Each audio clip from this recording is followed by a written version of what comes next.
Good afternoon, ladies and gentlemen. I'm DJ Hamilton, and welcome to DJ Sports Show, a place where we discuss sports, share bold opinions, and untold stories that make a difference.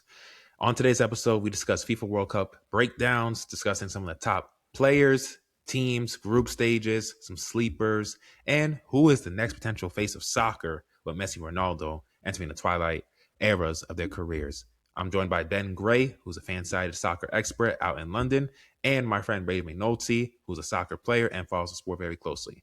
And on today's episode, we discuss some of our biggest FIFA World Cup questions coming into the World Cup and what is expected to be the biggest World Cup in World Cup history. Let's get into the episode. We are joined by my guy, Brady McNulty, here talking on the podcast for the first time. I interviewed him back in 2024 about his journey. This time having him on the show, talk some FIFA World Cup soccer. And my guy, Ben Gray, out in London, soccer expert for Fansided, joining us on the show to discuss a legendary FIFA World Cup 2026 coming up. Fellas, how we doing, man? Doing good, DJ. Thanks for having us on again. Oh, yeah. Yeah, all good. Thank you for having me. Oh, yeah. Pleasure looking forward to the World Cup kicking off, yeah. Oh, yeah. Pleasure to have you guys on the show, talking some soccer. A long time since I talked soccer on this show. Probably the last time I talked soccer on the show was Brady, when I had interviewed him on the show. That's probably the last time I discussed soccer. But, the 2026... Oh, yeah. The 2026 World Cup is expected to be the biggest in history. 48 teams for the first time ever. It's going to be hosted at countries such as the USA, Canada, and Mexico. And we have 104 matches in the U.S. with 78 games across 11 cities. Canada will have 2 cities where they'll be hosting the World Cup. And Mexico will have 3 cities, which will each have 13 matches. That means we're going to have more stars, more upsets, and more content than any tournament we've ever had before. And, the World Cup final we played on the U.S. soil for the first time since 1994 on July 19th at the MetLife Stadium. Brady, you might want to get your tickets ready. But one of the storylines, the first one I want to mention in this World Cup is, as you guys all know, Messi and Cristiano Ronaldo have been dominant throughout the course of their careers. And, they're getting to that stage now in that age in their careers where we're kind of approaching the end of the Messi Ronaldo era. And I think it's one of the biggest storylines coming up in this World Cup. They had 20 years of global dominance. These guys resonates with the young fans. Everybody knows them worldwide. They're ubiquitous athletic figures and one of the most iconic legends of their respective sports. Messi's that system creator, tempo controller, playmaking hub. Ronaldo's the more bigger athletic freak of nature. His efficiency is legendary. And both of them have been in 5 different World Cups. Messi won that one in 2022, and Ronaldo has scored in 5 different World Cups as well. They defined a Ballon d'Or era dominance throughout their legendary careers and have been the forefront of soccer for 15 years. So as guys who really follow the sport, my question is to you guys, as these guys now are at the tail end of their careers, the twilight of their careers, who are those next guys you see becoming the next face of global soccer with the World Cup coming up? Ben, do you want to start? Yeah, I'm happy to start. I think there are 3 players who are going to be at the World Cup this summer who are the 3 biggest. One is Kylian Mbappé, who's already played in 2 World Cup finals. Has scored a hat-trick. Got the France shirt there. Scored a hat-trick in the last World Cup final. Won the World Cup before that. And although things are not going very great for him at Real Madrid at the moment for various reasons, yeah, he's probably still the best player in the world. And if France go deep, he's going to score an absolute bucket load of goals. And he's been the star of the last 2 World Cups, really. So, I'm expecting him to do that again. Have you got anything to add to that? Yeah, I was going to say, I think Mbappe is already there. I think they kind of passed the torch down to him already. Obviously, he idolizes Ronaldo, and he played with Messi back in Paris a few years back. So I think they've kind of already passed that torch down to him. He's definitely proven it on the biggest stage in the world, Champions League, World Cup. Obviously, already has a World Cup under his belt and another final. Could have had a second one, back-to-back World Cups, but definitely think he comes out. Obviously, you said hasn't been the best of things for him at Real Madrid since moving there last summer, but I think there's a lot of different factors into that we probably won't touch into. But think back in this France squad where he's taken a little bit more control by the reins and different system built around him. I think we go out and see him take over once again. I think this is this is his World Cup to lose, no doubt about it. Yeah, everybody's saying France has the deepest team, man. Like Mbappe, Kamavinga, and everybody else on that roster. I'm just like, man, this is looking like what the 2017 Golden State Warriors when they had KD, Stephen Curry, Klay Thompson. They're like a powerhouse. It's like, damn, even if they go to their bench and their starters don't play, that's still starters coming off the bench. And like everybody, like you guys said, with Mbappe, there's a lot. I've been seeing some things. I've been looking online like, oh, everybody's saying he has these teammates and he doesn't make his teammates better. There's a lot of stuff about ego about him. As great as a player as he is, everybody's worried about, oh, look at him. He kind of is a detriment to his team. And you don't want that when you have a team this talented, this great, that has a chance to easily take the World Cup because they're considered the favorites coming in. I know there's other teams, such as Spain, Brazil. They all have talented teams as well and chances. But when you have a team like France, you want to come in and set the mark of what you guys can do. You want to set the tone. You want to show teams like, oh, you guys think you have a chance? No, we're going to destroy your confidence.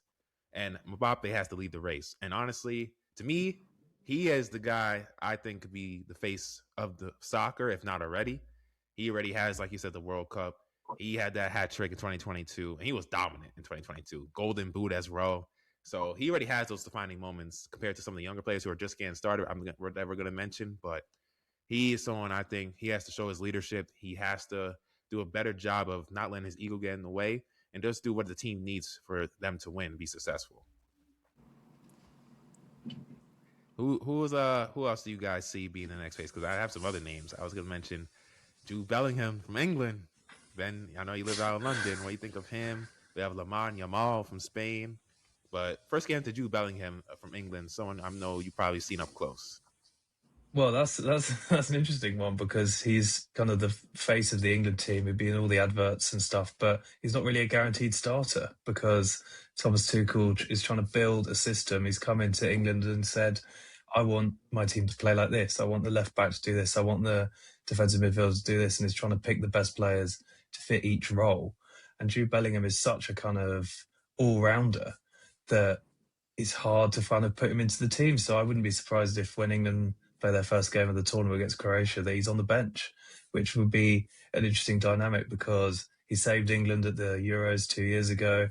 He's possibly their best player with Harry Kane, but it'd be interesting to see how he's managed. He could be a star of the tournament or he could play 27 minutes. Like I've no idea. That's a very interesting one that you raise. Oh, for sure. I was looking at some of his highlights the other, like 2 days ago. And I'm like, man, this guy is creative in open field. Like he has elite scoring ability, elite footwork. He's pretty quick as well. And then he's also clutch. Like he thrives in those high pressure situations. He wants the moment. Kind of reminds me of like a little bit of Kyrie Irving for basketball. In basketball terms, for people who are probably gonna listen to this and like, oh, I don't know soccer, so let me equate it to basketball. Reminds me of Kyrie Irving. He's crafty, skilled, and he's hard to guard one-on-one. And I think that's gonna make him a dangerous threat in this tournament. And he's also very young still. He's what, 24, 25, 23, something like that. Yeah. He's young. He's on the young side, even though he's been playing professionally for a couple of years. But I think he's definitely somebody to watch that could potentially be the next face if England can make it a deep tournament run or potentially even steal the cup. What about you, Brady? Who you see as a potential next face? I also see, going back to that France squad, that deep, talented France squad, Michael Olise, big name player this year for Bayern, made a run to the semifinals of the Champions League. Unfortunately, got knocked out by my boys in blue, PSG. And then, but Michael Olise has been putting on a show all season. One of the most goal contributions out of anyone in Europe, any of the big names this season, playing for such a big powerhouse with guys like Harry Kane as well, that you're sharing all the glory with some big names up there, and he's still putting up numbers. And so again, I think it goes back to what you're saying about Mbappe and how his ego is going to play a role in this talented team. Will it get in the way or not? And I think if he can spread the love a little, Olise, we're going to see he's just going to keep adding on to this big resume he's built up over the past couple seasons. So I'm definitely keeping an eye on him, as well as Mbappe, like I mentioned before. But Elise, born and raised in London, he could have been ours, but he chose to play for France. Yeah. He wanted to win trophies, man. Come on. Well, yeah, I can't blame him. Yeah. I had two more players, and you guys might agree on who I think could potentially be the face of soccer, depending on how the World Cup goes for them. Lamine Yamal from Spain, the teenage phenom. This Yeah. guy, he's already trusted in elite international matches as a teenager. He just won La Liga Player of the Season. This guy is 17, 18, 19 years old. He's just productive, incredible. He has this fearlessness to him, that swagger, the creativity. He's like the Wemby of soccer right now. A young, youthful phenom. Like we knew from a young age he was going to be that good. And it's like with Wembayama right now in the finals, even though they're struggling right now, we knew from before he even arrived to the NBA, this guy had next. And that's what Yamal is showing us right now. He's not afraid of the big moment. And Spain has a very talented team, and he's already he's either the best or the second best player already on a heavily favored team. They're probably the second favorites behind France to take the World Cup. And I think if he can come out strong, I know he's dealing with the hamstring injury that he suffered back in April. So we'll see how he looks. That's one thing I'm going to be watching. How's his hamstring look, especially when you be playing big minutes against elite competition. But if he comes out, has a breakout World Cup, and wins breakout star in the modern World Cup era, man, we could be looking at the guy that could take the mantle and take the torch from Messi Ronaldo. And I think he's the perfect fit to pass to the next generation because I think he fits the timeline. So I think that's someone I'm definitely watching. Yeah, he's so good. It's ridiculous. He kind of, because he's so young, as you mentioned, it kind of gets lost how good he is. Like, as weird as that sounds, because people go, "Wow, how is he doing this at 18?" It's like, no, but he is actually possibly the best player in the world, if sort of, maybe second best in the world. And he won the Euros 2 years ago. The final was the day after his 17th birthday, I think, and he just absolutely bossed the tournament. He scored an incredible goal against France in the semi-finals, and yeah, I mean, with him in the team, Spain go to one of the favourites, and without him, they're kind of like quarterfinals. So he makes such a difference, and it's mind blowing how good he is already. Right, you, Yeah, Brady. What do you think of Yamal? I mean, I think he's an outstanding player. One thing I will say that may potentially hold him back, and that's one thing that we need to look for, especially coming off of that Euros win a couple years ago, but also now he's just been having very productive seasons back to back now since then. Is that little maturity gap? You know, obviously he's been brought up from La Masia, the Barcelona academy, so he has the playing maturity, but does he have the mature mentality? And I think that's something that's kind of held him back in the last couple of years playing for club rather than country. Is you know, he kind of, as good as he is, and like he is one of the best in the world, if not the best. I think he kind of can't think that yet. You know, it's a little early on in his career. He's kind of still got to keep grinding and work for that title rather than just expecting it to be passed down to him. And I think, you know, you've seen it last year when they got knocked out in Champions League, and just a lot of, you see a lot of stuff, him going on social media or in his press conferences and making these little snarky remarks, and it's like that's a teenager. So if he can get past that and, you know, just go out there, play his game, then, you know, as hard as it is for me to say, Spain could easily win the tournament. So Nah, definitely. I want to pick up what you said before I ask my next question. The fact that he's so young, kind of similar to Wemby, we know how great they are. You know, they're kind of inevitable. But we see throughout sports, usually for the most part, young guys that are so talented and great, they usually have to go through that despair and pain before they can get to that next level. And we're kind of seeing it right now in basketball with Wembayama, with the Spurs struggling, losing those 2 games at home, up by double digits. And you had the Knicks on the ropes, but then he just couldn't close it out. And that's due to inexperience, the youthfulness, kind of the naiveness, not knowing the moment, how grand the moment is, because it's a different stage. And Yamal, as great as he is, and we know he's proven that he's great in the productivity that he shows. But the World Cup's a different stage, man. This is when soccer casuals like me and millions around the world are watching, and they don't know who you are. So you got to show them, like, okay, what's the hype about? You know what I'm saying? But why is everybody talking about you? Why is everybody saying you're the next one? Show us something. Because soccer experts like you already know they're special. But when people are casuals coming now to watch, just like the NBA Finals, people don't watch basketball all year round, but they're not coming to watch. Like, okay, what's Wemby guy? What's he all about? Why is he getting talked about so much? So that's something I want to see, because I've seen a few games of him, like highlights, but I need to see. I want to watch a full game. Like, okay, Let's see what all the hype's about. Why are they always, pumping up your, mental and stuff, pumping up your ego? So I want to see what he's really about, even though I know he's elite, but I want to see a full game of it. And I know they have a talented team to really make a run. So it's not like he's just him. He has Rodri with him. He has Pedri. They have a good, young, talented team on this roster. So, but yeah, he's definitely someone I want to see how he goes through the growing pains. Like when they go through adversity, when they're down by 1 or 2 and the game's getting to the final seconds, how does he react? What does he do to help this team win? Because he's a mesmerizing player. So, and a question I want to ask you, how worried are you guys about his injury? Do you think he's going to be a little tampered out there? Do you think he's going to be like, how do you think he's going to play out there? Because hamstring injury is something, especially when you have to do so much as he has to do, the load he has to take on both ends. How are you guys worried about his hamstring injury? Yeah, it's obviously not ideal, but Spain are quite cautiously optimistic about it from everything I've seen. I mean, their first 2 games against Cape Verde and Saudi Arabia. So, I mean, they should win those 2 games without him. And then by the time they play Uruguay, they should have 6 points on the board and be through. And so I think that they're planning to kind of ease him back in, aiming towards the knockout stages. But it's obviously not ideal. It's kind of nobody really knows how serious the injury is. And it was late April, so it was fairly a long amount of time ago, but yeah, it is a bit of a concern. He's not going to play in their first game, if maybe not even their second game. So, and then if they're easing him in the knockouts, you have one bad performance, and then you're going home, and then that was a waste of time. So, it is a concern for sure. And the next player I had for my potential next face, Vinicius Jr. from Brazil. This guy is an elite one-on-one attacker. He thrives in open field situations, and he's gotten better and better as the years have gone on. And he just shows up in the big moments as well. He's not someone who's based on the system. He is the system, as James Harden would say. Brady knows what I'm talking about. He doesn't need a system. He creates the system. He creates the offense. He gets everything going. He doesn't need anybody to create for him. He creates his own offense and do what he has to do. So that's someone. He's only, 24, 25 years old.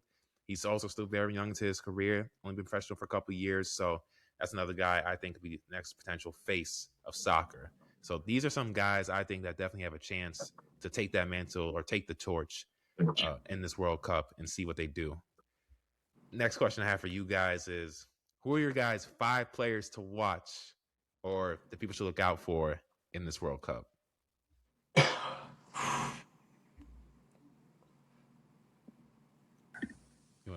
I'm going to start with one. Ben's going to like this one. Harry Kane, though, he's coming off a phenomenal year. Career year for him.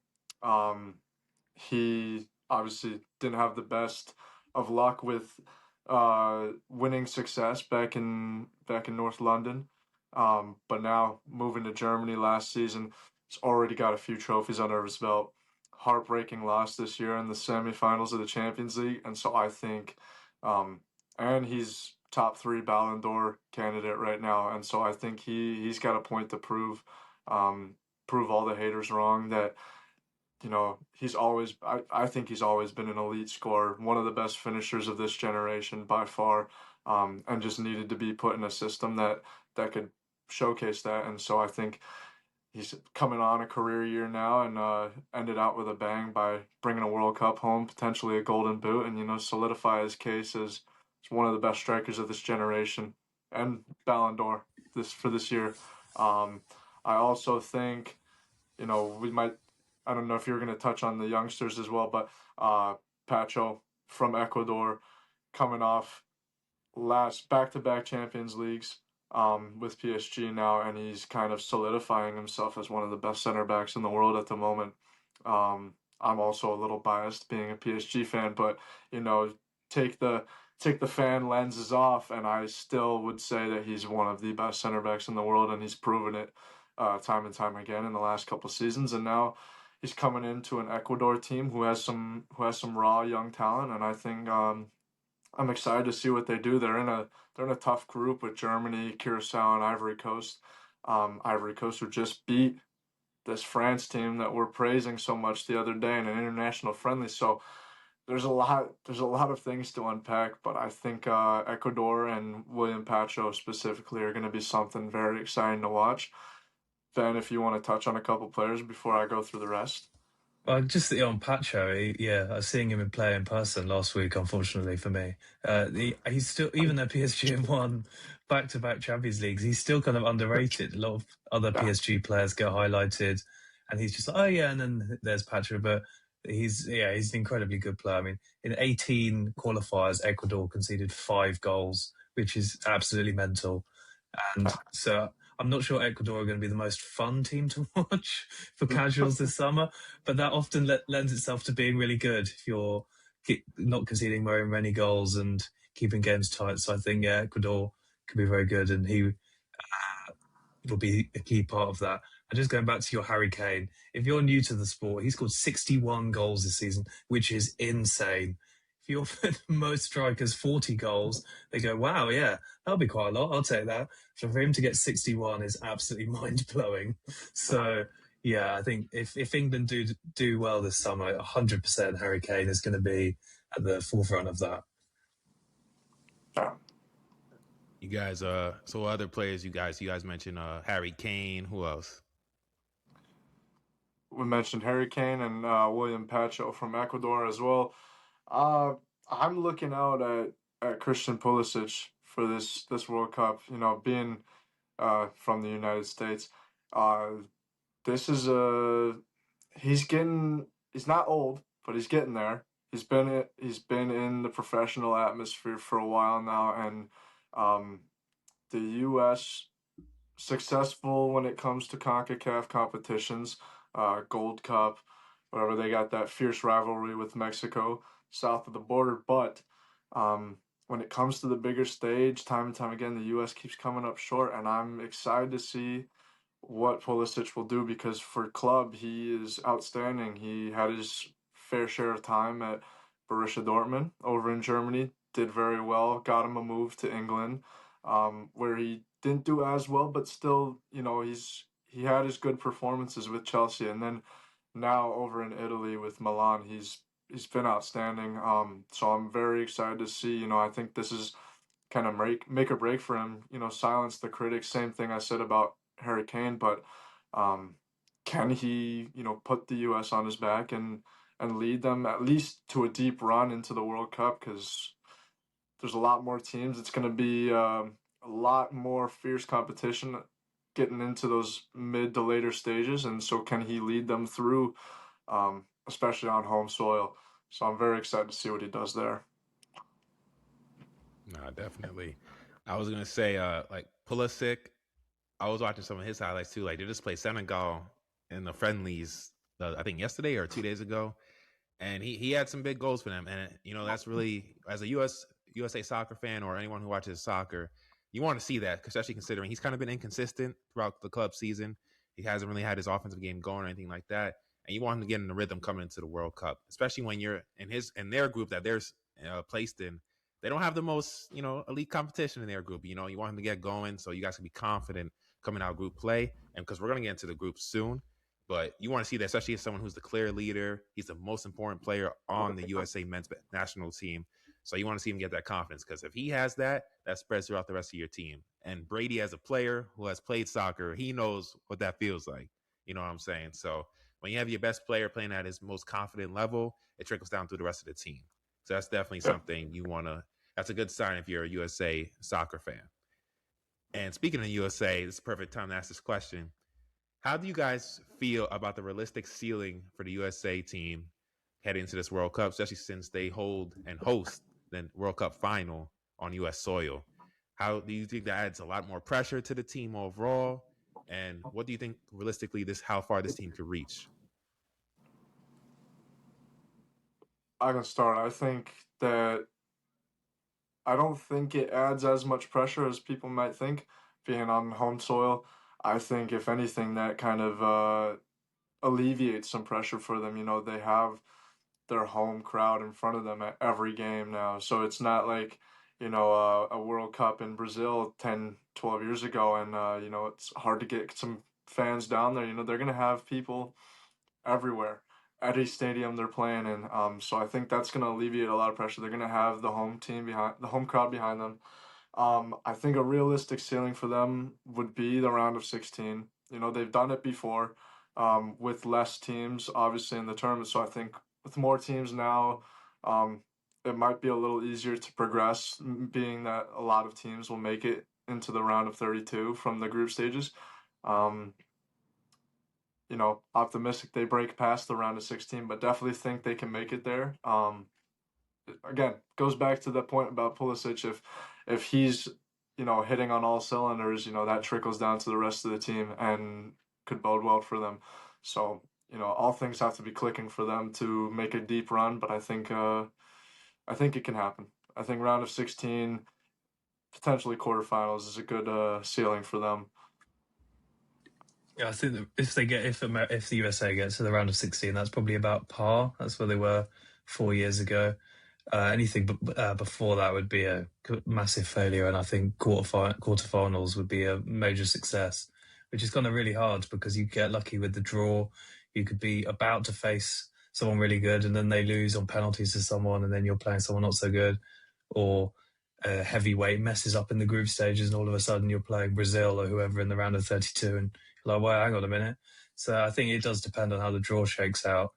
The US should definitely get out of the group.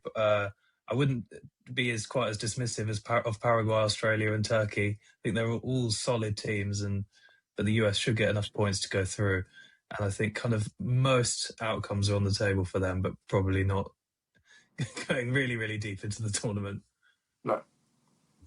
Well, I would say some of the weaknesses with USA's team, they don't have like elite finishing consistency. They kind of struggle against top defenses. Like when I saw them up, they were up against like Senegal 2-0, and then they kind of allowed Senegal to get back into the game. And once you go through and get deeper and deeper to the tournament, you're gonna be playing against deeper, more talented teams. And Senegal's not a bad team, but when you're trying to win a tournament, when you have to go through like potentially Spain or France or any other like Germany or anything like that, you're gonna need to play your A game, and you can't be allowing these teams to get into the game like that. You got to be able to play elite defense, and you have to have more consistency offensively against these type of teams, and you got to be able to break down their defense. Strategies are going to get more sophisticated and things of that nature. So that's what you kind of need. And I think this is a big opportunity for the USA. Playing on your home soil is a chance to grow the soccer game. In America, I know, Ben, you live in London, but in America, American football and basketball dominate. Rady knows. Like, they dominate. Europe, of course, soccer dominates, things like that. So, the European nations are going to dominate more often than not. But if I'm America, this is a big opportunity. Even if you don't make the World Cup final, if you could at least get close near to it, this can inspire a lot of young Americans. Hey, mom and dad, I might want to play soccer. You know what I'm saying? Like, be on that stage, do something like that. And let's not forget, soccer, them players make some crazy money. They make some crazy. There's no salary cap in soccer, if I'm not mistaken. Like, you can make an infinite amount of money playing soccer.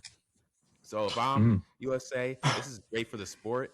You guys want to get into a rhythm. They look really good against Senegal the other day. So this is a chance for them to really get the rhythm going. And I think they might struggle against some of the elite teams, but Pulisic, if he gets his rhythm confidence going, like I said earlier, Balogun, he's another striker for them. They're gonna need him to get going as well, alleviate some pressure off Pulisic. And of course, Reina, he's another midfielder, winger for them.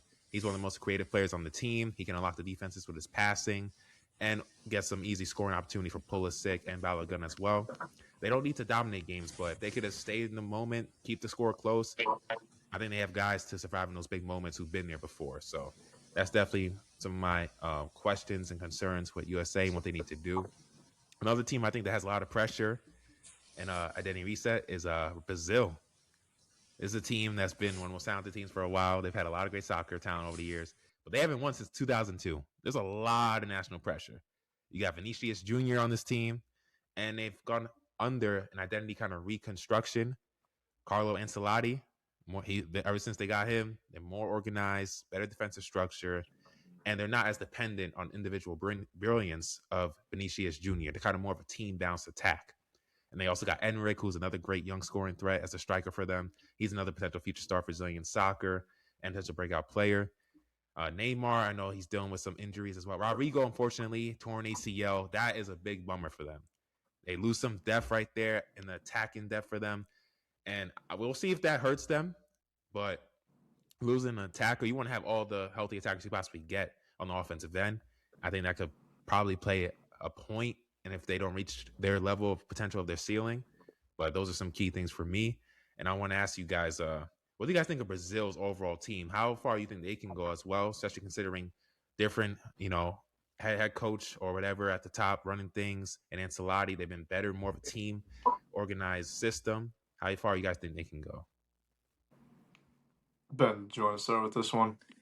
Yeah, no, I think I'm higher on Brazil than most people seem to be. Yeah, it is kind of absolutely wild that they haven't won the World Cup since 2002. At that point, they went winners, final, winners.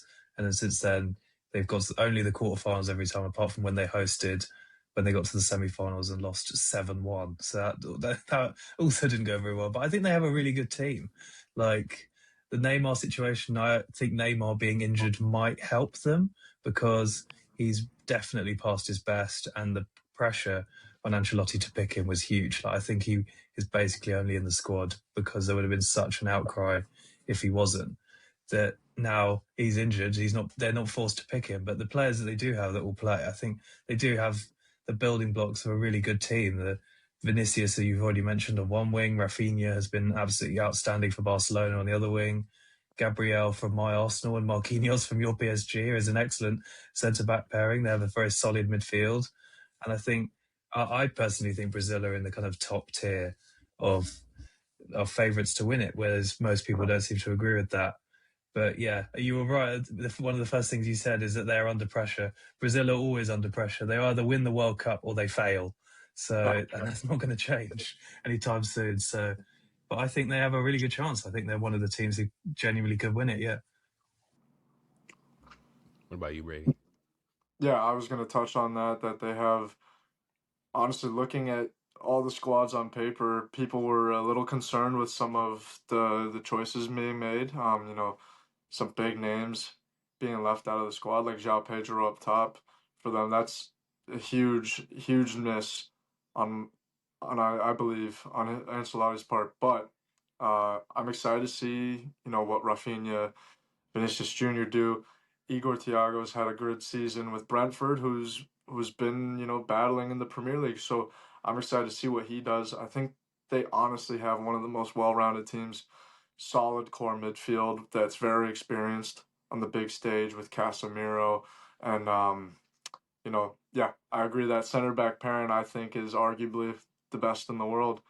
Maybe only behind France with William Saliba and Upamecano, but still, Gabriel, one of the best center backs in the world at the moment, despite that penalty miss. Sorry, I had to remind you. And Marquinhos, obviously, he's been performing at the biggest stage his whole career, and he's got that experience for both club and country. So I definitely don't see why they don't make a good run. I think they're a top 5 team in the tournament, especially under management from such a legendary manager. I don't see where they, like Ben said, Brazil, it's win or nothing for them. Anything short of a World Cup is failure. So definitely excited to see what they do. And piggybacking like what you guys obviously said, talking about pressure. When you talk about like some of these top teams like France, Spain, Brazil, I'm gonna mention England in there too. Ben, I know you're in England, but you guys haven't won. I looked it up. 1966. You guys haven't won? Yeah. Yo, that's longer than the Knicks. The Knicks haven't won since 1973. But then again, the World Cup's every 4 years, so I'll give you some grace. But that's still a long time, my guy. So when you think of all these like top end talented teams that have the talent and the depth to win a World Cup, which teams do you think have the most pressure to have to take the World Cup? Ooh. Well, yeah, you mentioned England. So ahead of the European Championships in 1996, England released a song which had the line 30 years of hurt. But there's been now 30 more years on top of that, which is kind of insane to think about. So we've had 30 years of 30 years of hurt.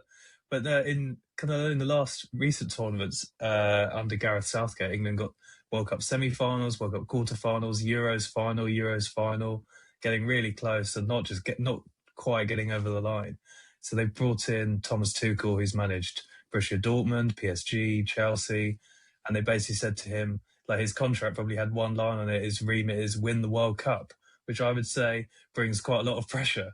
So I think England are definitely under pressure because it feels like we've already spoken about Harry Kane, who's not particularly young anymore. This feels like I think this certainly feels like Harry Kane's last chance to win the World Cup. So there's a lot of pressure on England, and Tuchel, as we've already mentioned, named a controversial squad where he picked players to fit into his system rather than just picking the most famous players, which is what England have done for their entire existence, is just pick famous players and go, they'll figure it out. And now he's done the exact opposite of that, and everyone's gone, what? You can't do that. So I think England are under a lot of pressure to go all the way, and I could just see them getting a kind of 1-1 draw in the group stages and everyone over here losing their minds. So yeah, there's quite a lot of pressure on this team, I would say. What about you, Brady? Who do you think has the most pressure? I mean, the obvious answer would be France or Spain or England that everyone's talking about, but I think one that's kind of going under the radar is Argentina. They won the last World Cup, so the pressure's on them to kind of keep it. And I personally don't think they can, but you know, Argentina's pulled off crazier things in the past. So, I obviously think France had a very good shot at winning and going back to back, but Argentina has one of the best goalkeepers in the world, especially when it comes to country competition, international competitions. Martinez. I mean, he manages to pull saves that you could never imagine. So I think they do have a strong core, strong, experienced background of players, and as long as Messi's on that field, those players are going to do anything for him, and they're going to do anything to help him win. So you can't count them out, but I do think a lot of pressure that isn't being spoken about is on that team, to keep the World Cup in Argentina. Um, Portugal as well. Again, going back to our initial question of this end of an era, Messi already got that World Cup last time around, and so now the pressure's kind of put back on Ronaldo in this GOAT debate, which I don't think, I think there could be two GOATs. I know it's greatest of all time, greatest being uh, singular, not plural, but you have to respect the greatness of both of these players for what they've done in their careers, what they've done for the younger generations, and how they've influenced the game of soccer for the coming years. But yeah, I definitely think the pressure's back on Ronaldo and this Portuguese squad. And again, I like Portugal as sort of, I don't know if you could even consider them a dark horse because of the big names that they have, but I think that they always go overlooked a little. Um, Again, they have a lot of good players from that PSG squad that's gone back to back Champions League now, and so I think they definitely have the tools to do it. Will they though is the big question, and that's where the pressure falls back on them and Ronaldo. And I think Ronaldo's gonna do everything in his power to even the score with Messi. This career long rivalry that they've had. So definitely excited to see what they do as well. You're right. The correct answer is Portugal have the most pressure on them because of the whole Ronaldo thing. We all thought Ronaldo's last World Cup was 4 years ago, but he's still here. He's 41 years old. He might be still here in 4 years' time.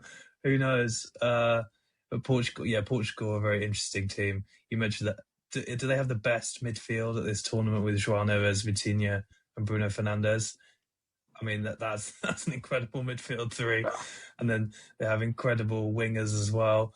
And then they have a 41-year-old man standing in the box waving, going, cross the ball to me. And it is trying to make a functioning team out of that is a difficult challenge for Roberto Martinez. I personally think they would be better as a team if Ronaldo wasn't there, which may be blasphemous to say, but that's going to be an interesting storyline to follow for sure. No, I loved how Brady just casually mentioned, oh, you got Messi, arguably the greatest of all time. It's great to have him on your team, who's been here through every situation. You know what I'm saying? Especially when you have some young guys on the team like Julian Alvarez, who's another potential star, rising star for them as well. And when you have a guy like Messi who's composed, who's been in these situations, who's seen everything you can see in soccer, that helps your chances. And of course, when you're just trying to defend your World Cup title, it's going to be added pressure. You know what I'm saying? But I definitely agree with your point as well on Ronaldo. Hey, your contemporary, he got that World Cup last time. It's time for you. This is your last chance to get it. You're 41. Well, then again, like Ben said, we didn't know if he was going to play in 2026. He still looks pretty solid, especially for his age. Hey, this is you still have a solid squad around. Let's try to get it done, man. You don't want to hear that GOAT debate. Hey, Messi, Ronaldo, but hey, you never got a World Cup, because that's where you're judged by, especially when it comes to soccer. When you're debating the best of the best, they're gonna be like, you nitpick once you get to that highest level. As you get higher and higher, they're gonna be like, okay, but he doesn't have a World Cup. You know what I'm saying? And he's played in a few World Cups now. So if I'm Ronaldo, I'm adding that extra motivation on my back. It's like, okay, we got to get it done this time. This is my last chance. So those are some good points y'all made. So let's get into the groups now. And got some interesting groups here. So before we talk about the groups, ladies and gentlemen, I want to discuss like the group stage, knockout stage. So teams earn 3 points for a win, 1 for a draw, and none for a loss. Tiebreakers are determined by goal differential and total goals scored. The group stage, the tournament begins by splitting the 48 nations into 12 groups of 4 teams. There's round robin play, where it means every team plays each other plays each of the other 3 teams in their group once. The top teams from each group automatically qualify for the next round, along with the 8 best third place teams. And then you have the knockout stage. Once 32 teams make it past the groups, the tournament becomes single elimination. The bracket progression, it begins with a round of 32, followed by the round of 16, quarterfinals, semifinals, and finally the finals. So when we look at some of the groups, when you guys probably did your research, look at some of the groups, one of the toughest groups has to be Group I. France, we have Norway, Senegal, Iraq. I know France is probably obviously the favorite, but Norway has world-class stars like Erling Haaland, Martin Odegaard. Senegal is one of Africa's strongest teams. We have 3 teams that realistically believe they can advance. But when you guys look at that group, which group, obviously France is the favorite, but which of those teams in that group you think could give France the biggest challenge? Tough one, right? I mean, I'm glad you mentioned. I'm glad you mentioned Norway, because I wanted to talk about them because it's their first World Cup since '98. They haven't qualified for any tournament since Euro 2000. So if you're looking at that going, oh, this team, they're just happy to be here. No, they are an incredibly good team. You mentioned Haaland and Odegaard as well. They won a qualifier 11-1, which is insane. Haaland scored 5 goals in that game. Italy are the reason. Norway, sorry, are the reason Italy are not at this tournament, because they beat them 3-0 and 4-1, which, Norway are absolutely stacked in attack. Less so in defence, but I think that means Norway are going to be really fun. And Senegal, they won the Africa Cup of Nations, ? That's a whole thing which we don't have time to get into.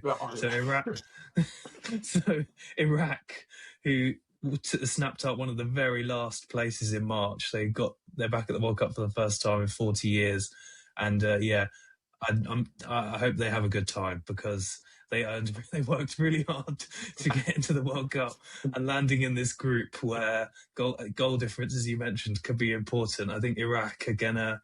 I hope they have a nice time. Is how I'll put it for Iraq. They could have landed in a kinder group, is what I will say for them. He said, "Have a nice time." I'm there like they go for drinks. But they would just be so excited to be back at the World Cup. Who are we playing? Oh, okay, right. Maybe we shouldn't have gone through all those playoffs. For the powerhouse. Thanks guys. Thanks FIFA World Cup committee. Thank you so much. What about you, Brady? Which team in that group you think could at least give France a challenge? If you had to pick. I think, touching on that Norway squad, they're super stacked up front, maybe less so in the back. So I think any game with them is going to be a shootout. Literally, who can shoot best and who can score the most goals.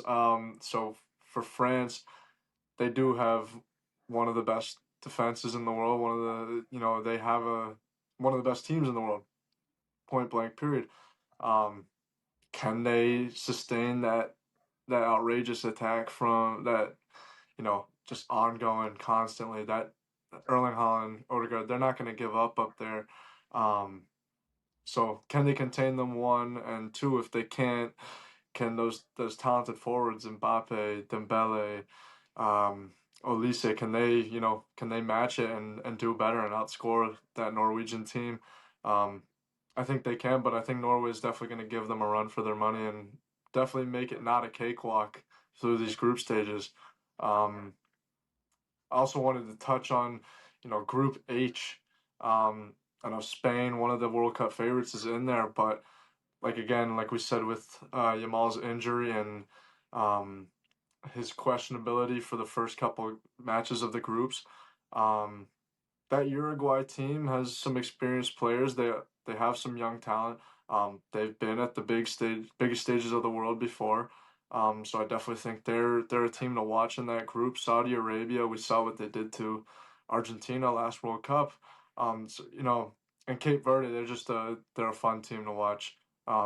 Just they're gonna go out there, have fun, make the most of it. But they're not. That's not to say they're not going to be a challenge. All these small teams are definitely gonna be a challenge for any of these squads, just purely based off of it's all or nothing for them. They don't really have anything to lose, so I definitely think that's a group that could potentially be a deemed group of death as well. Definitely see Spain making it out of the group, no doubt, but potentially see them knocked off the top in that one, and that might pose for some consequences for them down the line if they don't top the group and get an easier path to the final. So definitely curious to see how that group plays out.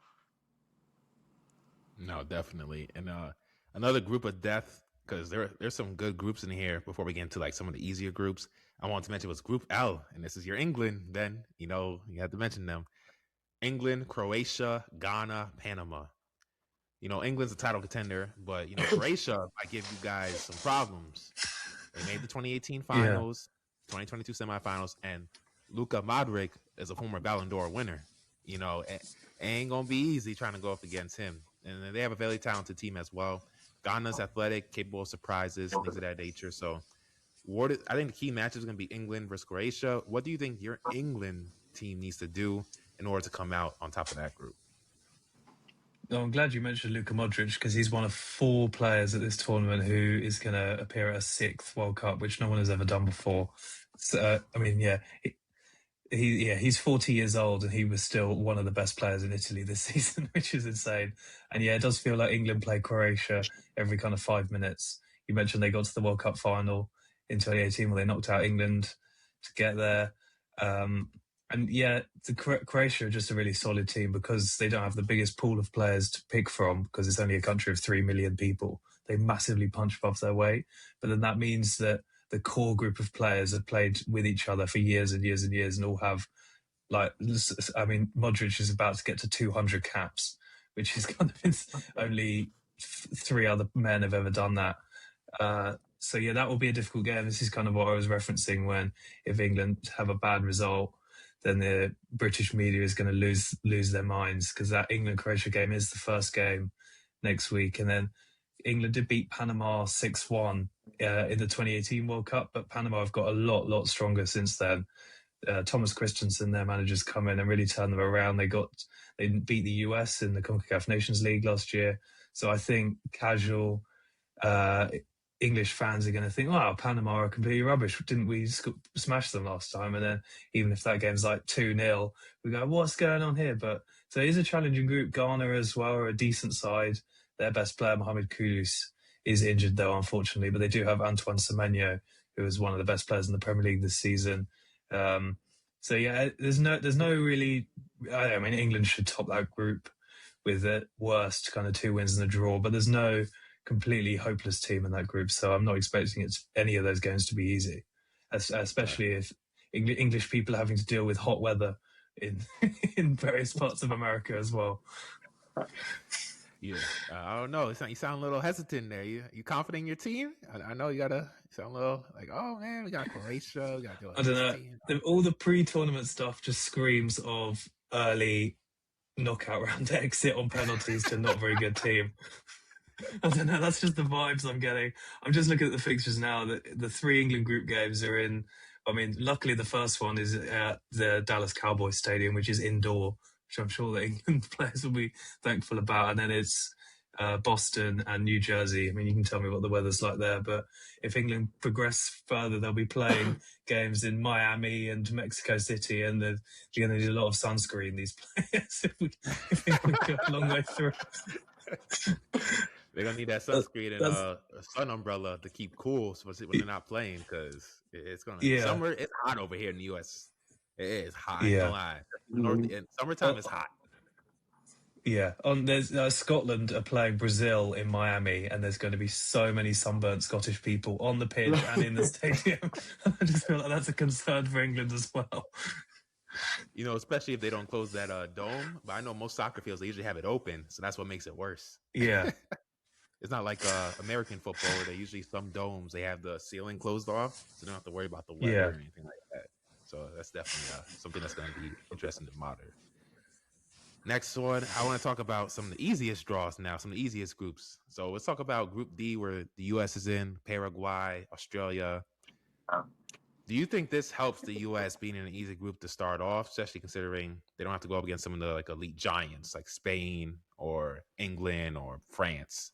Do you think this helps their chances of advancing and starting to get their rhythm going and things of that nature?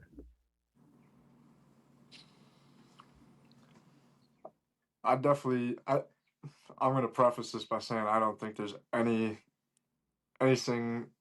such as an easy group in this World Cup. I think all these teams are here to play. They're all here to be a challenge, and at the very least, make it difficult for the teams making it through to the next rounds. You look at this Group D on paper and you think, oh, U.S. should get through on 6 to 9 points and, call it a day. See you in the round of 32, but I don't think it's that simple. Turkey has some good players, some good experienced players. Australia, again, like good experienced players, and Paraguay, familiar with the U.S. and CONCACAF competition, so it's gonna be a challenge for them. I don't think it's gonna be as easy as people might think. The casual fans looking in at it and be like, "Oh yeah, the U.S. They got an easy group: Paraguay, Australia, Turkey." Some lesser known countries, especially to these Americans, and but I think the U.S. is gonna have a challenge. They're gonna have their hands full with some of these teams, which isn't a bad thing for them. I think they will succeed. They will make it out of the group, and that will only help them being given a challenge such as these not elite giant teams, but teams that are gonna push them to the limits, and really get the gears going for the future games. So I think it's good, but I don't think you should count any of those three other teams out. Definitely. You describe that group as the easiest. I would rephrase that as the most balanced. I think there's no team in that group that's going to win the World Cup, but there's equally no one completely hopeless. I mean, it's a kind of complete pure coincidence. The US have played all three of these teams in the last year, which is obviously completely random because it's done by a draw. They lost 2-1 to Turkey, beat Australia 2-1, and beat Paraguay 2-1, which just shows that it's going to be really tight. I think if they repeat those and get 6 points, they'll be more than happy with that, because all the games in that group could go either way. But I think people casuals are going to be surprised that Turkey are really good. They got to the quarterfinals of the Euros 2 years ago. They've got Kenan Yildiz, they've got Arda Güler, play for Juventus and Real Madrid, who are two of the best young players in the world. So at the moment, I would probably say Turkey are favourites to top that group. I think it might favour the US that their third game is against Turkey, because in an ideal world, both teams have got 6 points by then, and they're just having a kick around and just planning for the knockouts. But there's no easy games. Ideally, you want at least one team in your group where you're like, well, I mean, they're completely hopeless. That's 3 points in the bag. But any points the US are going to get in this group, they're going to have to work for, because all those teams are very solid. I like that. They changed how they spell Turkey, and I think it's Turkey, eh? Yeah, Turkey, yeah. It's still pronounced Turkey, but it looks like Turkey, eh? It's still called Turkey, right? You can call it Turkey. No one's going to get annoyed with you, but in any writing, I would always go Turkey, but it sounds weird if you're saying it. Yeah, I heard that the other day. I was like, oh, that's interesting. I didn't even know they changed that. I was like, oh, it sounds pretty good. I like it. It's unique. You know what I'm saying? Yeah. Another group I wanted to mention was Group J. I mean, Argentina. We have Algeria, Austria, Jordan. Argentina is clearly the strongest team. There's no major European heavyweight in this, group that could really maybe challenge them, or not even an elite South American rival, like you would say, like in Brazil. Do you think Argentina kind of runs away with this group? Because I'm looking at these other teams. I don't know if there's anyone that could maybe challenge Argentina, but Messi, Alvarez, etc. Do you think they run away with this group? Algeria and Austria are both solid teams. To answer your question, yes. So the Argentina are much better than those three teams. If I was doing a power ranking of teams most likely to get 9 points, I might put Argentina at the top of that. Because, I think, the first two games against Algeria and Austria, those two teams are decent, but Argentina are stronger than them. And then Jordan are possibly the team I know the least about, and I don't think I'm the only one. So I'm not expecting too much from them. Yeah, I feel like lots of the other debutantes you mentioned, Cape Verde and Curacao and teams like that. I've seen a lot of kind of coverage of them. You go, oh, I know that guy, I recognise that guy, but the Jordan squad, I'm like, I don't know anyone in this squad. So maybe they're really good. I don't know, but I'm not expecting them to be that good. Just put it that way. And then we have Group C: Brazil, Morocco, Scotland, Haiti. Morocco's dangerous. They looked pretty good in 2022. Scotland's solid. And Haiti, some people consider a significant underdog. So with Vinicius Jr. on this team, with Rodrygo injury and things of that nature, how much pressure do you think is on Vinicius Jr. to carry Brazil's attack? And do you think Rodrygo's injury hinders their ceiling? Because even though Brazil has injuries, everybody's still expecting them to still make a run. So how do you think that affects their ceiling with the injury to Rodrygo? And is there more added pressure on Vinicius Jr. to have to carry more of the load? I think that their ceiling is still, like we mentioned before, World Cup or failure. Does it hinder it? I don't think as much as people might think. Maybe down the stretch in those later stages, say they make it to the quarter semifinals, then we can start seeing some effects of that maybe when legs are getting tired and they don't have as much quality depth to look towards as they would, say, if Rodrygo was healthy and available. But I think this is an interesting group. I did want to touch on it earlier when we were speaking about it, because Haiti is being seen as a significant underdog, like you mentioned, and again, like I said, some of these smaller teams worked super hard to qualify for this tournament, the biggest tournament in the world every 4 years. So they're going into these games with nothing to lose. They've already accomplished what they want, and anything after that is just added success. So I think Haiti comes in and makes it a real challenge for some of these teams that, quite frankly, I mean, the Brazil has one of the best squads, but I could definitely see that team going in with being a little lackadaisical playing this Haiti squad. Scotland and Morocco, both very solid teams, and so I think this is a very challenging group as well. But interesting to see. I think Rodrygo's injury is significant, but not to the point that we might see very early on. I think the effects of it will be seen later on when legs are getting heavy. These guys are playing 90 minutes every couple days, and it's the U.S. and Mexico, and it's hot. It's hot as shit, to say the least. What about you, Ben? No, I think Brazil-Morocco on Saturday at MetLife is one of the best games of the group stages. That's not one that the ticket prices are going to crash for the dynamic pricing, I don't think. I think a lot of people want to see that one. I think that this group, a lot is going to be decided in the first game. I think Brazil-Morocco is going to be interesting. And Scotland are under absolutely enormous pressure to beat Haiti, because if they don't beat Haiti, they're in real trouble because not many Scottish people think they're going to beat Morocco or Brazil. So, and yeah, I don't think Haiti are going to be as hopeless as Scottish people are hoping they're going to be. So there's going to be a lot of Scotland fans at the Patriots Stadium for that game, and they're going to be really under real pressure.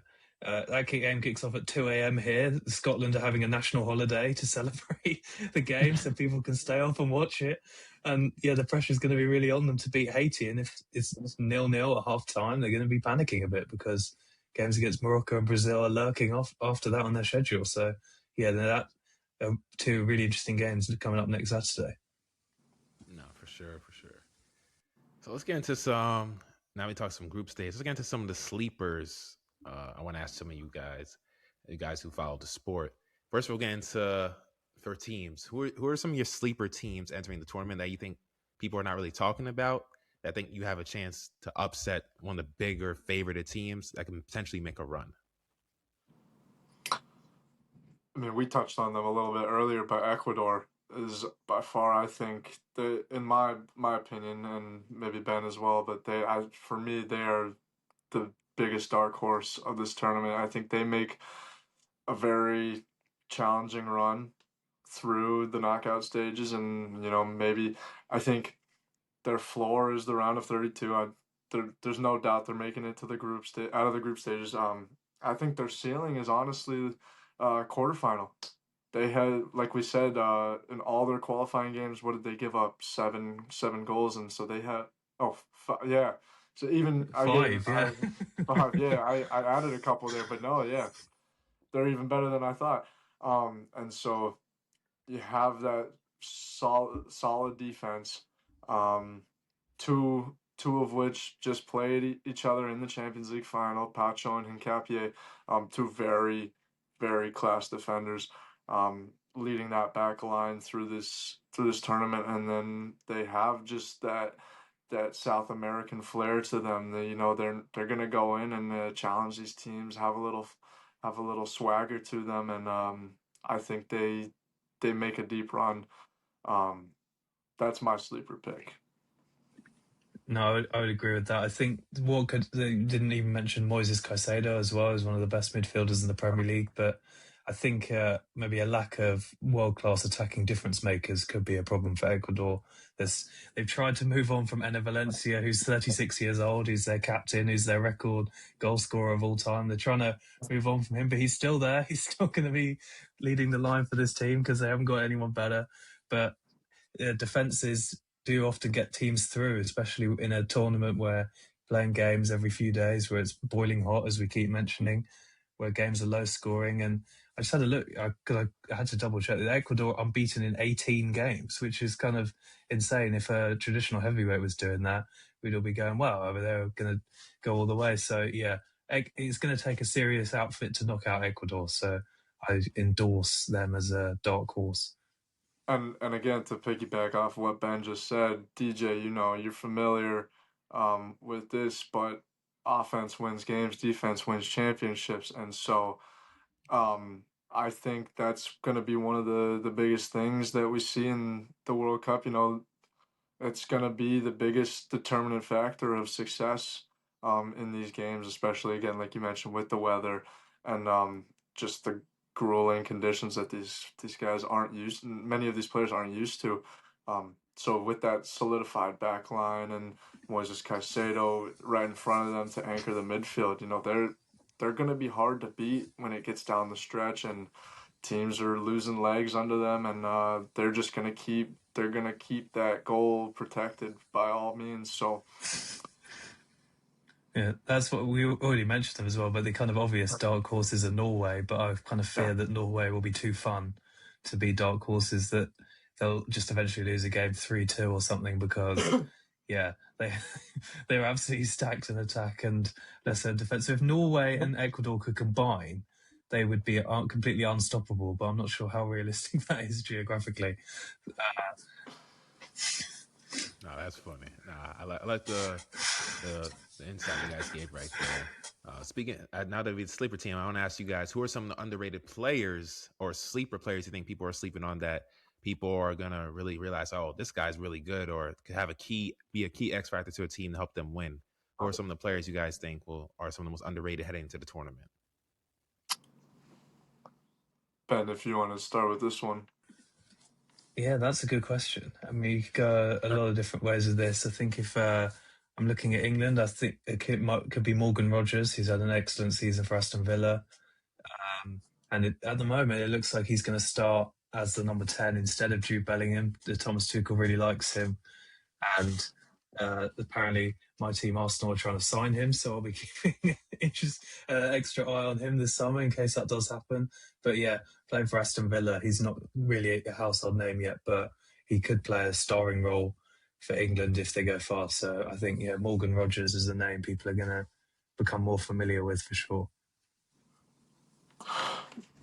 I'm looking at this Group F and with Sweden, and they have some notable names, Victor Gyökeres and Alexander Isak. But I think for the casual fans, um, Isak obviously made that big move to Liverpool. Hasn't really adapted to his role there. But when he puts on that Sweden jersey, he turns into a regen of Zlatan Ibrahimovic, and that DJ, I might have mentioned my favorite player of all time, and so looking at Isak, I think he's very remnant of Ibra, and that does something to me, and I'm excited to see him. I think the casual fans will look at this and be like, this attacker is 6'4", 6'5", and he moves like he's 5'10", and it's with the ball at his feet, and he can do everything. He can score. He can everything. So it's just I'm very excited to see him playing with Sweden and really put on a show for the whole world to see. When I say the radio, he's an alien. Oh, I'm like, oh my god, you moving like that height? Like Wemby, like you should not be moving like that coordinated. Oh, Wemby's 7'4", moving like he's 6'2". Like it's the same thing. Yeah, like I never thought I'd see this before. Like never. That's like that 2K created stuff, man. It's probably like Yeah. FIFA. You probably create a player like that. So nah, that's definitely good. We're almost near the end, but I want to ask you guys some of the matchups. So, which matchup, team wise and player wise, are you looking most forward to in the World Cup? Because I know we got some great ones. So, which one are you guys looking forward to the most, team wise and player wise? Just in the group stages or projecting forward?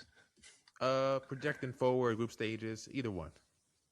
Well, there are a lot of interesting games in the group stages. I think Spain, Uruguay is one to watch. Portugal, Colombia is a game we haven't mentioned. I think Portugal and Colombia are two of the best teams at this tournament, and that will be an interesting kind of test to see where those two teams are. We've covered Portugal a lot, but Colombia are a really solid team as well. They've got James Rodriguez, who is basically their Cristiano Ronaldo equivalent, and he spent the last few months playing for Minnesota United. I'm not sure he Googled weather in Minnesota before he went there. But he might be retiring after this tournament, so this is is bowing out for him. And then going back to the group that we've all highlighted as our favourite group of games between France, Senegal, and Norway, definitely going to be ones to watch as well. What about you, Brady? Sorry, yeah, I was looking at the groups again real quick, and I think that, I was gonna mention that Portugal-Colombia game. We never touched on that yet, but that's definitely one I'm looking forward to. England and Croatia, we talked about. It's their first game, open up the group stage, and to wrap up the group stages, we haven't mentioned Group A at all, which I also think is a very well-balanced group. And just looking at that Mexico-South Korea game, a rematch of their group stage in 2018, and I'm excited to see what that game has in store. Mexico is always a feisty team to play in the World Cup. They always manage to make it out, and challenge some of these teams. But South Korea, um, they have a good core midfield and attack on that squad. Some good defense. So I'm excited to see that game, and I think the big game that everyone is excited for, and the matchup that everyone is excited for, is France Spain. Mbappé versus Yamal. Whenever that occurs, I know this bracket's a little wonky with the third place draw, so I tried to sit down and do all the calculations of how they could possibly meet up, and I gave up halfway through. So whenever, if they ever encounter each other, I think that's the matchup a lot of people are going to be looking forward to the most. What about you, Ben? What player match are you looking forward to the most? I know there's one that I'm looking forward to the most, and that's already in group stage. Is Mbappe versus Holland, France versus Norway. I think that's going Yeah. to be a great one. I think those two players are transcendent type talents. They're both around the same age. They've both been kind of compared to each other. I think whoever comes out on top of that, people will be like, "Oh, if Holland beats him, Mbappe," like, "Oh, I thought Mbappe was the best player in soccer. What happened there?" I think that's definitely a fun storyline to follow. Yeah, I was just trying to, the bracket is ridiculously confusing with third place teams, but I was just trying to work out if and when Portugal could play Argentina, and if both of those two teams top their group, then they would be on course to meet in a quarter final in Kansas on June 11th or July 11th, excuse me. So that would be if Portugal and Argentina both finish first in their particular groups. I think the ticket prices for those at Arrowhead Stadium might shoot up, because that would be potentially the last time we ever see Messi and Ronaldo play each other. So that would definitely be a storyline to watch if they do end up on the same side of the bracket. No, for sure.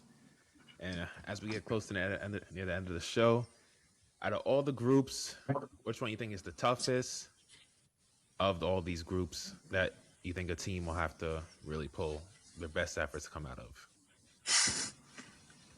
So I know there's a lot of talented groups. I know you guys mentioned like every group has a lot of talent, so this definitely probably is a tough question. Oh, go on. No, you go ahead, man. Go ahead. I was gonna say group C, because it's between the Brazil group and the France group. But as I've already covered, I think Iraq might be a 3-point banker for everyone.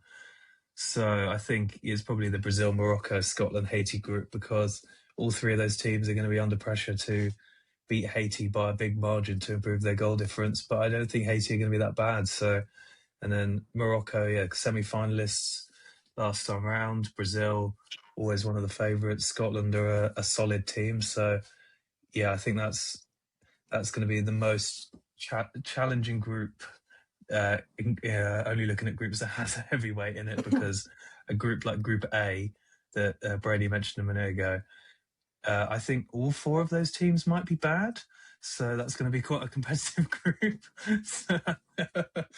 But so looking past that, yeah, I was going to say Group C. Yeah, I think definitely.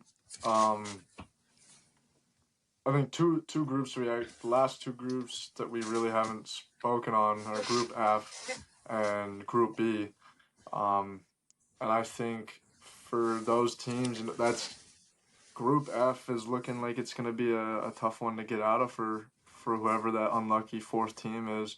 A lot of the casual fans are going to see Tunisia and probably not even know what continent that is on. But that's nonetheless, Tunisia has a decent squad. The Netherlands, they're always going to be competitive. Sweden has a good young core that's going to be competitive. Japan, it's Japan. They're always competitive. They're the best team out of Asia, so they're nothing to look past. And then going back up to Group B, outside of Qatar, who could still honestly cause problems, because I feel like this is a very balanced group as well. But you have Canada, who has a lot to prove. This is technically home soil for them as well. A few games up there. They have a lot of questions around them. They have a lot to prove, I think, as well. Switzerland, always a solid team, and then Bosnia. I mean, they crushed Italy's dreams and made them miss their third World Cup in a row now. So, I think that's a good group to look at as well for being challenging in terms of getting out. Um, No, definitely, for sure, for sure. Next question I want to ask you guys, basically like to close it out. What actually decides a World Cup? Is it more talent or tournament experience? Because you kind of maybe need both. And how different is World Cup soccer compared to club soccer to explain to like the casual soccer fan?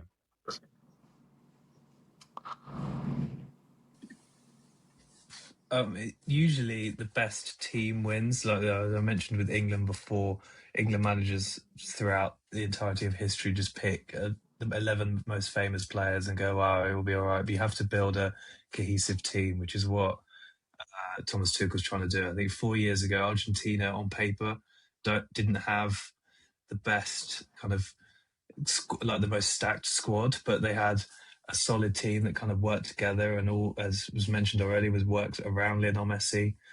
And so, yeah, I think it is just a kind of a team that functions together and fits together. But of course, you need that kind of superstar power because there are loads of teams at this tournament that are well built and solid and cohesive. But you need two or three difference makers who, in a big moment, are going to score a goal out of nowhere or produce a magic moment. So I'm not really answering your question. I was kind of saying it's all of those things, but it is the best team rather than just the best group of individuals. yeah, I definitely think the talent factor is very distinguishing later on down or honestly in the mid stages. Because like Ben just mentioned, a lot of these even lesser known teams have these great cohesive units, and that's how they managed to get to this place in to begin with. But then the talent factor and that gap between those smaller teams and the big squads with the big names definitely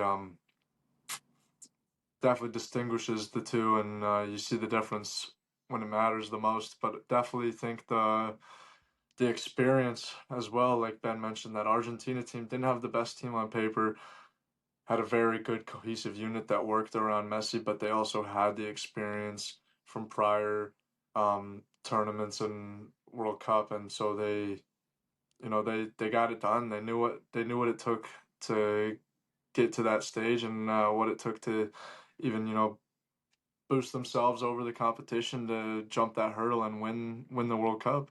Um, and then your second question was It what was was that again? how does the World Cup differ from like compared to club soccer? Yeah. I mean I could speak on it from a personal stance with a little analogy, but back when I'm playing like high school ball and stuff, and a lot of the guys I played with, we played for, high club teams and all that. And you play with your club team, there's a lot better talent all around. You're playing at these high stake tournaments, so say the Champions League and whatnot, or you're fighting for the Premier League at the same time, and so you're doing all this. You have higher talent all around, but then you come to back to your high school team, and that's like playing for your country. You have good talent. You might have some guys who, aren't on the same level, but they're there. You guys have grown up playing together, and so they fit into that system. And it's playing for your school. You have the school badge. You're fighting for the school pride when you go in and playing against these other schools, and that's how I differentiate it. That's how I explain it to people. It's like it's the difference between playing for just your club team and your school. Because it means something. You've played with those guys forever, and you all have a common background, such as your country.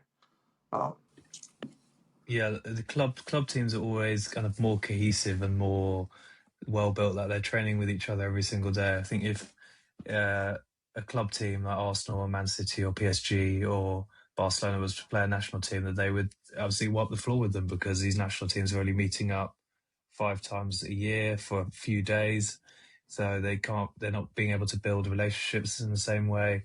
Players are coming in and out of squads. So there's not going to be, they're not as kind of cohesive and well trained and well drilled as a unit together. And the other kind of key difference between international and club is if you're a top club side and you have a glaring weakness in your squad, you can go out and address that. You can go, well, we need a right back or we need a centre forward. But some of these national teams, like we mentioned with Norway, you would never get a club side built like that has three incredible strikers and no centre backs, because you wouldn't build a team like that. So kind of is more challenging for coaches, because it's a case of, well, this is what you've got to work with. You've got to build a team out of that, rather than if, say, Germany just happens to not have a good left back, they've got to find a solution for that, rather than just going into a transfer market and going, well, we'll just take a left back from here. So it can make teams more cautious, all this stuff, but it can make teams kind of more fun to watch because they're less well drilled and can't just cover weaknesses by recruitment. Mm-hmm. Now, those are some great points y'all made. Now, definitely in the World Cup stage, you're kind of limited to what you have available in your country, because you can't pull someone, like you said, from the transfer market. Oh, yeah, we can get. No, you got to stick with if they're from the country like France or Germany or whatever. So that's definitely a great point. And I liked how Brady, that's why I'm glad I had a player come on, because he has experience, playing at the club level and things like that nature. So definitely made some great points there. And before we close it out, fellas, I just want to ask, what's y'all World Cup prediction? Who takes it all? Do you want to go first on this one? I mean, my answer all day. I had to come on with the jersey. France, best team in the tournament, best player in the world. We'll see if he can do it again. Make it two out of 3 World Cups, his career. But that's going to be my answer. Well, I was going to say France as well, but for the sake of being different, I'm going to go for Portugal, and then that would be quite the storyline if Ronaldo is holding the trophy aloft at MetLife on July 19th. I'm gonna choose Spain. I think Lamine Yamal is gonna show the world that he's the next one, that he has what it takes, and they have a deep team. So I'm gonna go with Spain on that one. But fellas, I really do appreciate you guys taking time out of your busy schedules coming on the show, like for real. And tell the people where they can find you on social media before we close it out. Ben, you want to go first? Yeah, I'm just on Twitter at BRHGray501, and you can find all my writing on Fansided on lots and lots and lots of different sites on there. Doing some World Cup content on the main Fansided site at the moment.